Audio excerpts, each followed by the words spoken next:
আজ আপনি আপনার সেই হাজবেন্ডের অফিসেই চাকরি খুঁজতে এসেছেন। কি বলছো তুমি? রিয়াজ এত বড় হয়ে গেছে, এত বড় কোম্পানির মালিক, আর তুমি তুমি আমার মেয়ে? Excuse me, stop, come down. May I come in? Yes, come in.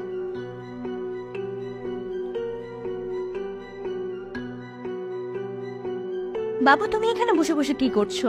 Mind your language. এটা আপনার বাড়ি না, এটা অফিস। এবং এই মুহূর্তে আমি আপনার ইন্টারভিউ নেব, মানে আমি আপনার বস। মানে এখানে কি আমার সাথে ফাজলামো হচ্ছে? তুমি আমার বস মানে? আমি যতটুকু জানি এখানে যে বস তার নাম হচ্ছে রিয়াজ, তো তুমি এখানে বস হও কি করে?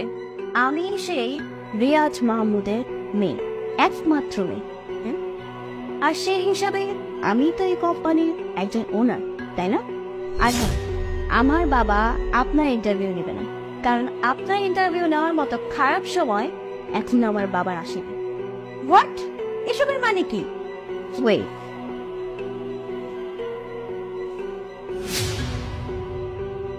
এটা হচ্ছে আমার বাবা এবং তার পাশে আমি। আশা করি আপনি বুঝতে পেরেছেন।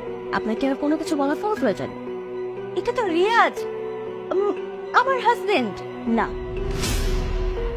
এটা আপনার এক্স হাজবেন্ড, যাকে আপনি ছেড়ে চলে গিয়েছিলেন। এবং আমি আপনার সেই সন্তান, যে দুধের বাচ্চাটাকে রেখে আপনি আপনার নতুন জীবনের উদ্দেশ্যে বেরিয়েছিলেন। আপনি একটা কথা কি খেয়াল করেছেন? আপনার ভাগ্যটা আপনি দেখুন, আজ আপনি আপনার সেই হাজবেন্ডের অফিসেই চাকরি খুঁজতে এসেছেন। বাহ, কি বলছো তুমি?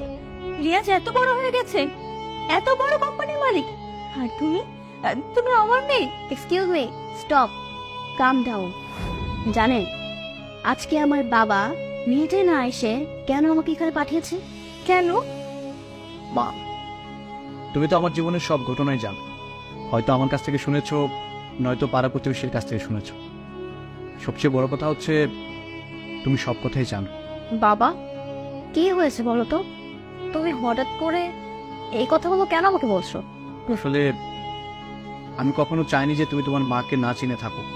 আমি সবসময় চেয়েছি তুমি তোমার মাকে চেনো, তার সম্পর্কে জানো।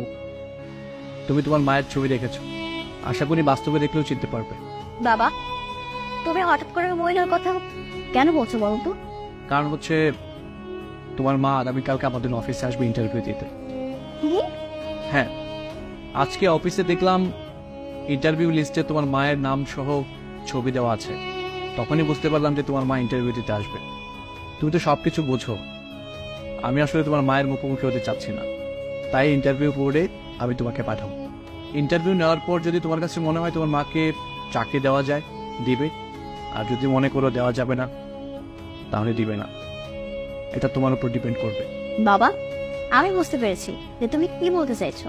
আমি সেইভাবেই কাজ করব। সত্যি কথা বলতে আমার আপনার পরিস্থিতি জানার মতো সময় নেই। আপনি যতই ভালো বা খারাপ পরিস্থিতিতে থাকেন না কেন, আমি আপনার একটা কথাও শুনবো না। আমি আপনাকে এই মুহূর্তে ঘাট ধাক্কা দিয়ে আমার অফিস থেকে বের করে দেব। মা, আমি তোমার মা। আমি না অনেক বড় একটা ভুল করে ফেলেছি, যে ভুলের কখনো ক্ষমা হয় না। মা, তোমার বাবাকে একটু আসতে বলো প্লিজ। মা, বাবাকে আসতে বলবো? অসম্ভব। আমি আমার বাবাকে এরকম একটা নোংরা মহিলার সাথে দেখা করাতে পারি না। জানেন, যখন আমি স্কুলে যাই তখন কেউ আমার সঙ্গে মিশতে চায় না। এই কারণ আমার মা নাকি খারাপ। রাস্তা দিয়ে হেঁটে গেলে যেই আমাকে দেখুক না কেন, সেই শুধু বলে ওই যে সেই বাচ্চা, যে বাচ্চার মা বাচ্চার জন্মের পরে বাচ্চাটাকে ফেলে দিয়ে চলে গেছে। আমি চাই না আপনার সেই অভিশপ্ত নিঃশ্বাস আমার উপরে পড়ুক। সুতরাং আপনি এখান থেকে এক্ষুনি চলে যাবেন, এক্ষুনি। আমি আর একটা কথা আপনার সাথে বাড়াতে যাচ্ছি না, আন্ডারস্ট্যান্ড? মা, আমার কথাটা একবার শোনো প্লিজ। আমি জেনে বুঝে কোনো ভুল করিনি। আমি তো আমার কিছু জানার নেই। আপনি আসতে পারেন, আপনি প্লিজ যান এখান থেকে, প্লিজ।